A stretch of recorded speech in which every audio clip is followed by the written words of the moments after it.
Good morning, everybody. Thanks for the introduction, and obviously, very warm welcome to Frankfurt. Who of you has been to Frankfurt before? I asked the same question yesterday. It's actually more than I thought. Why am I asking this question? Because I think it's not so obvious that we have a mining conference in Frankfurt, and at least to my recollection, it's the first one that we have in Frankfurt. We just discussed if there have been others in Germany, maybe in Freiburg or somewhere else, but we couldn't really collect memories on that. So I will not talk about commodities in detail because there are way more experts on that. What I can offer you in the next maybe 20 minutes is giving you a bit of a perspective to why it is actually relevant to be in Frankfurt, why should we talk here in Germany more about it, and why there is so much to do actually to all of us coming together in that respect. So I think, maybe in terms of me personally, I started in banking 15 years ago and relatively quickly actually moved into commodity financing. And this is why I'm actually talking about this, why I'm so interested about this, because when I'm looking back what happened 15 years ago, that was really the start where China started with its commodity strategy, rolling out globally, how to make sure that their transformation, their build-up of the economy will be secured with supply. Well, we all know where we are now. So I think a lot of that strategy in terms of securing supply worked.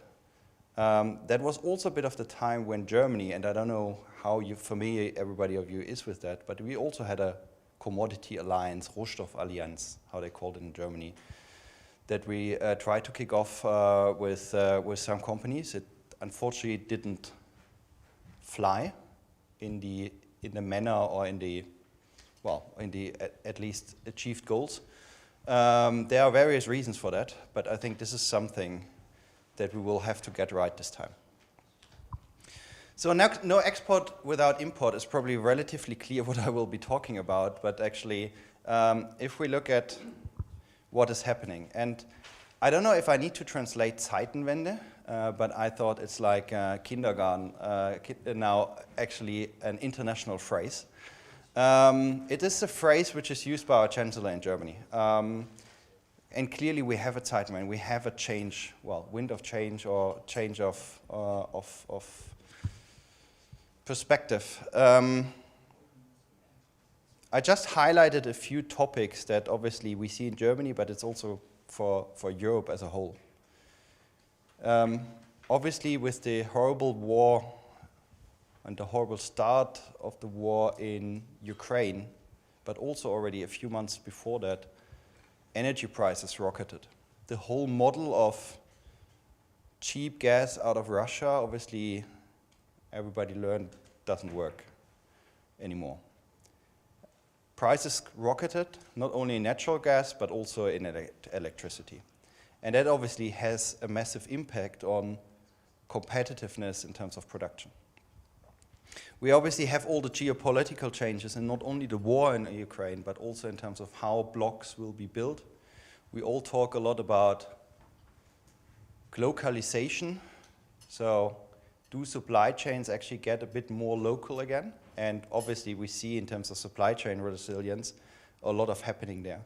We see more nearshoring, so getting supply closer. We see obviously more friendshoring, and probably this is a lot where we will talk about in terms of commodities, and we obviously talk a lot about inventory and minimum inventory. It's also something that we banks need to change our mindset, because as a lot of others in the economy, we were obviously steering for efficiency of working capital. Well, I think we all learned that the truth is always in the middle, and those who actually had the inventory went way better through the cycle of Corona and through the supply chain shocks. We obviously have a very different interest environment that, well, I think we all in the new room still know how it was when we had higher interest rates. But I can tell you there are a lot of people in the economy out there now who didn't have that experience. And it is quite an experience. In relative terms, interest rates are still relatively okay and low. But obviously coming from minus to the levels we are now, that's obviously a massive difference. And given we have been used to, over many years now, to this interest environment, it obviously changed a lot of the picture.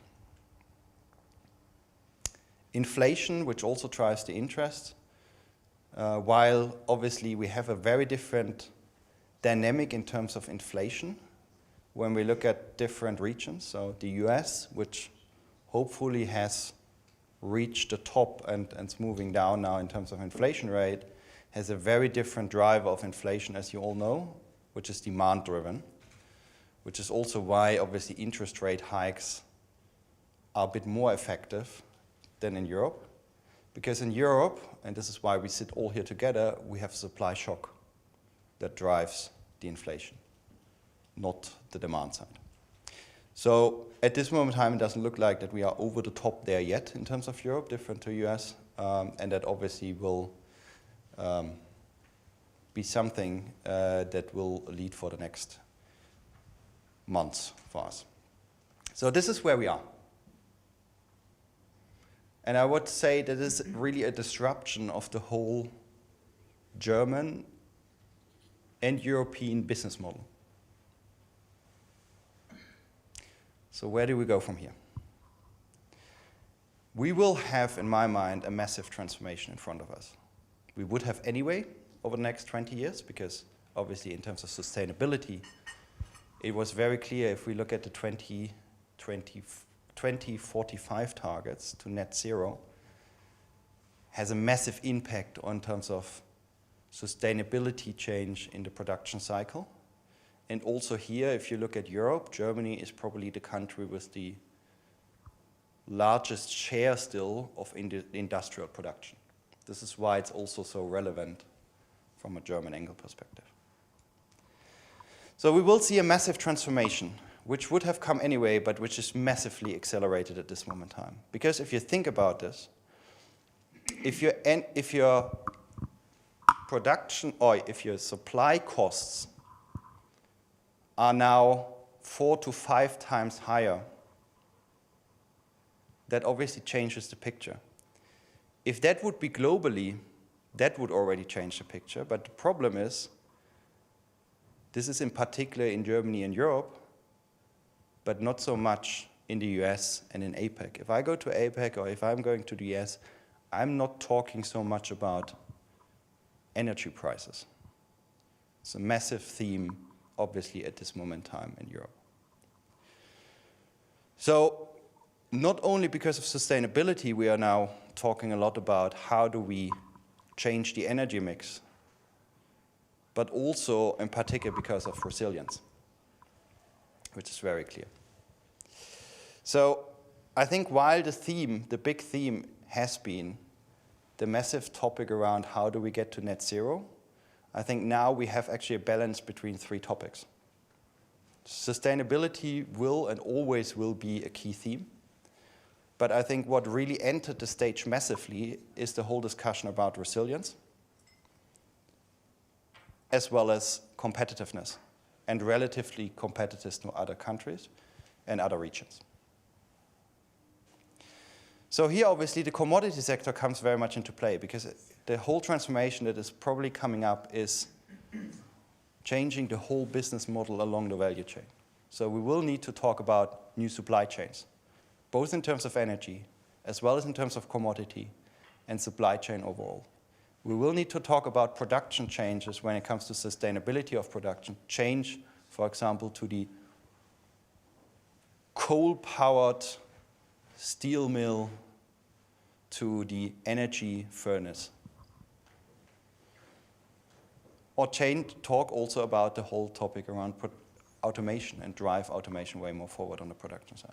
We will also talk about new sales markets, and you hear maybe a lot in the press at this moment in time that there's a lot of thinking about diversification of sales markets, but it's also in terms of the way of production. Those who have visited or have watched what happened in the 70s when we had an oil price crisis, we had energy price crisis in the past.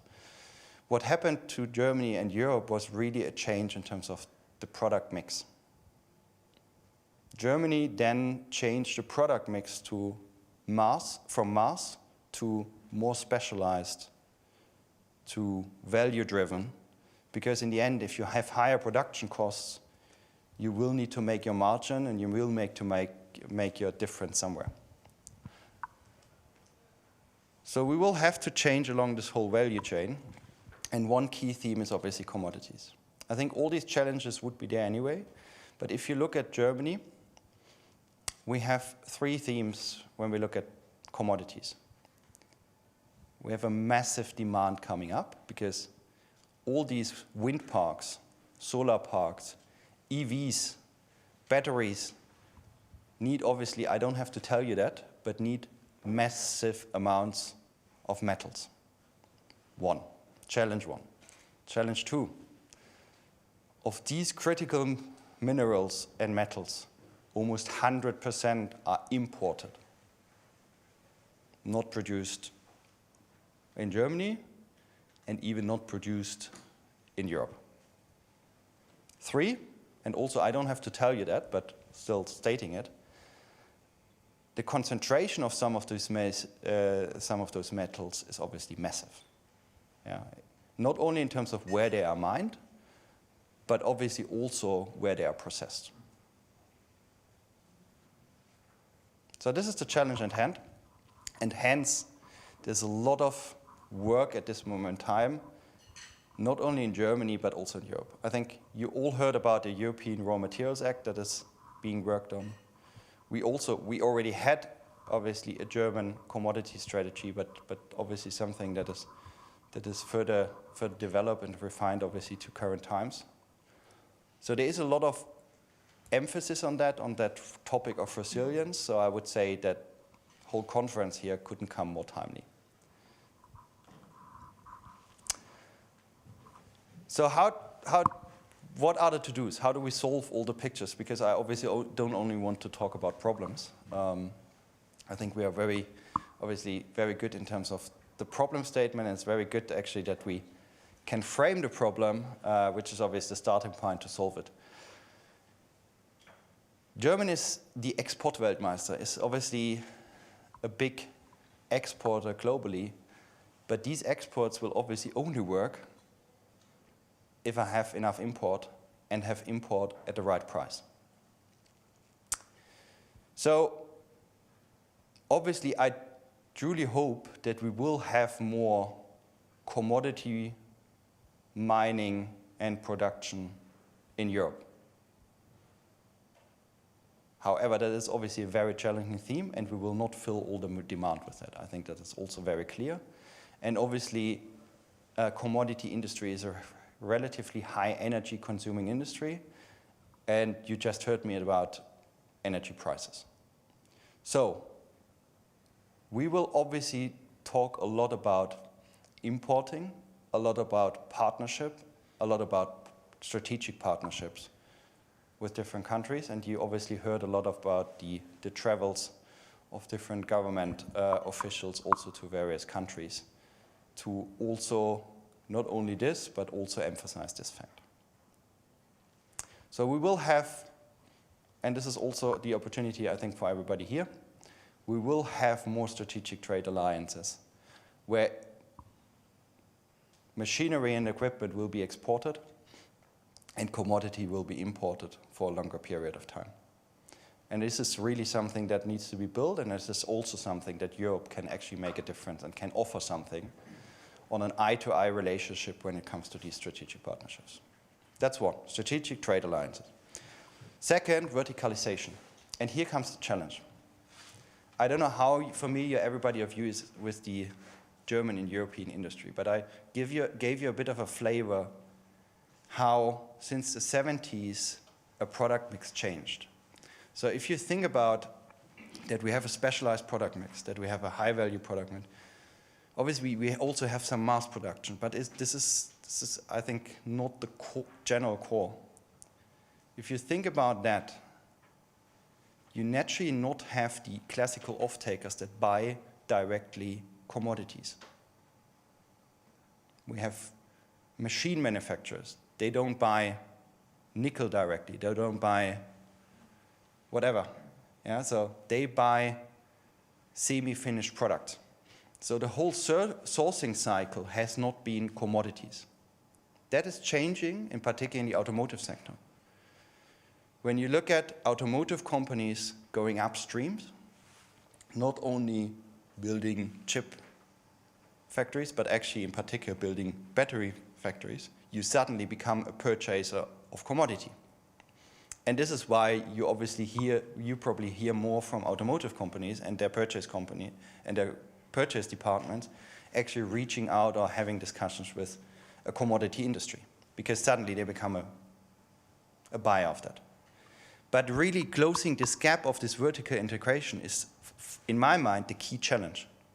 Because you sit there and say, well, okay, I have something to offer, I have a mine, maybe I can process also some of that, but then I know that at some stage there will be an end product and there will be a producer of that end product that will need commodities, and then there's this gap in between.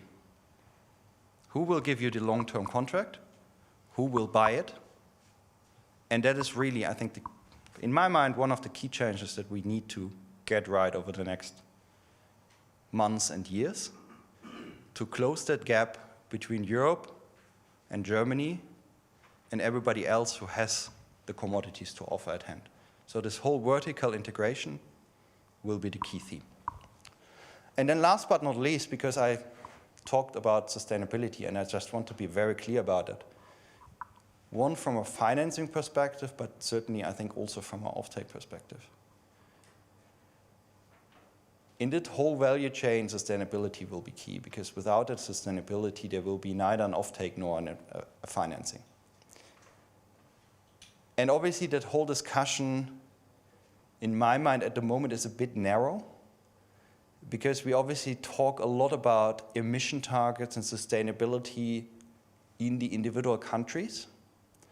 So if I think that through, obviously with every increase of commodity production, which we will need in Europe, we will obviously increase a CO2 footprint or work against the sustainability targets.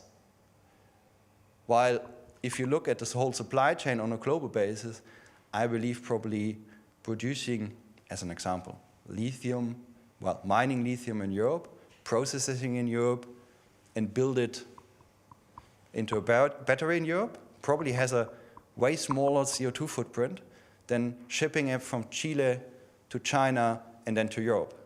But that is currently not the perspective that is taken. The perspective is taken on country, and also that mindset needs to change. So that's one key enabler that needs to change. And then additionally, obviously, everybody will look still at the whole supply chain. So how is the mining done? How sustainable is the mining? How sustainable is the processing, the shipping, and then obviously the end production? That will be key for everybody. And I actually believe if that is getting right, people will be prepared to pay a premium for that. It will be not a massive premium. So obviously it needs to be efficient, but there will be a premium, and I also believe that there will be a premium for resilience payment. This is the only way how this whole thing will work together.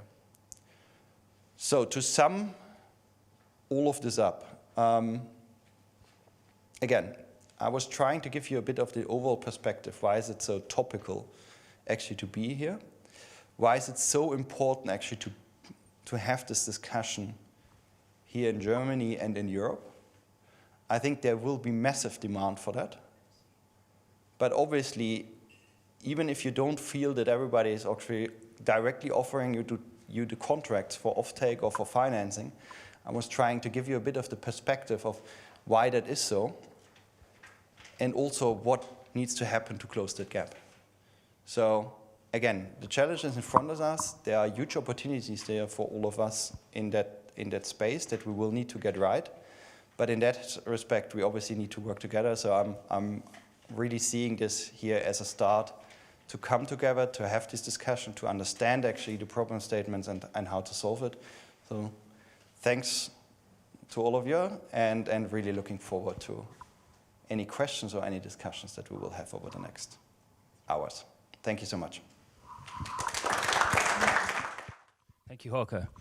If anyone has any quick questions for Hauke while he's here on the stage, gentleman at the front here, I'll bring you a mic.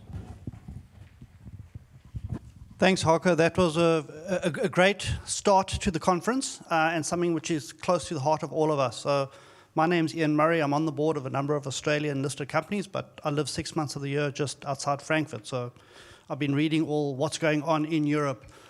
The gap in what you spoke about is you've got companies exploring, discovering deposits around the globe. You then talk about Europe with offtake, potentially Canada and the US have got the same theme. The challenge that we face is these companies need funding to get the development up and running. And the European, US, North American companies aren't willing to invest early enough. And so what happens is the Chinese companies come in early, invest early, take the offtake, and then you talk about sustainability. The product is then refined and processed in China with questionable environmental policies, and then consumed in Europe and North America. How can we short-circuit that and get European and North American consumers, the companies, investing early in these exploration companies and development companies so that we can have offtake directly with the end consumer and also ensure that we can beneficiate that product in a sustainable manner? Look, first of all, spot on, obviously, in terms of the question and the problem statement that is at hand. There are a couple of answers, actually, to that question.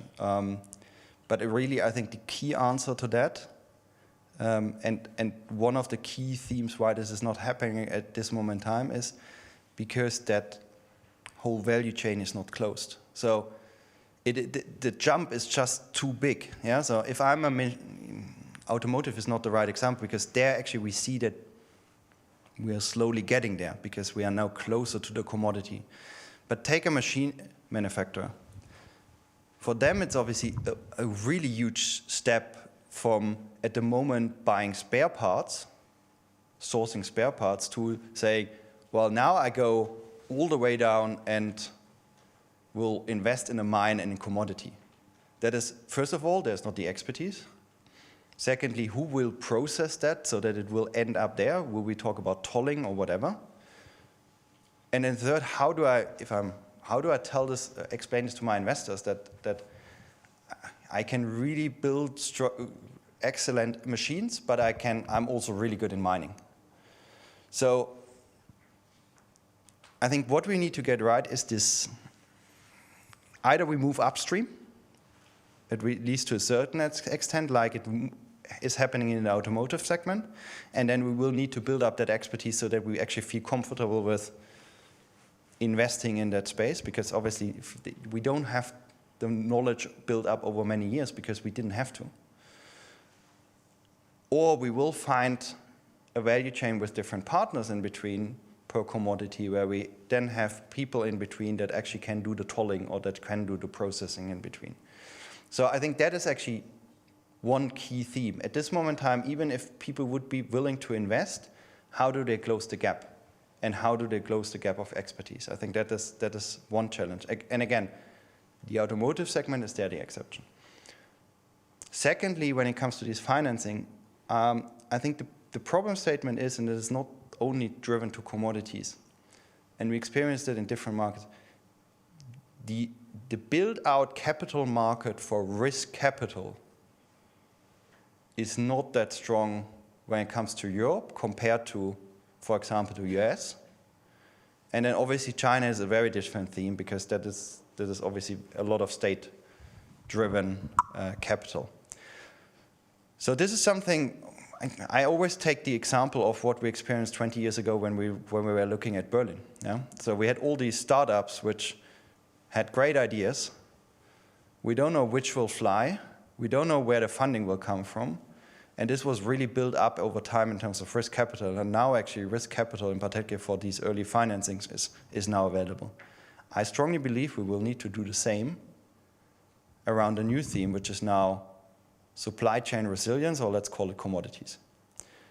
So that's 2. And then 3, I think there's also a lot of happening, obviously, from the state side and from the EU side. So let's talk about the ERMA, about the EIT. Let's talk about the EBA, which is not from a state, but there are different parts coming together that will obviously also have to take some, I would say, jumpstart financing to really get the ball rolling. Yeah? And we also have the schemes of the Bund when it comes to untied facilities, where financing will be provided against the backing when commodities flows come into Germany. So we will need to be creative, obviously, in terms of building these themes, and it will come together between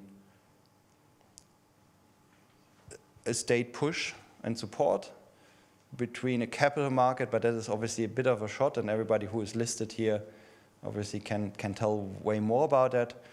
And obviously other financing parties like banks, insurances, that are becoming a bit more familiar and a bit more acquainted with the whole theme. But again, for me, the key theme is getting this value chain gap right between mining and who is actually the end consumer. Long answer. So. Well, very long good. answer and basically used all my time for that. So No, thank you very much. Really question. pleased to see you and very happy, obviously, to exchange also bilaterally here. So thank you very much.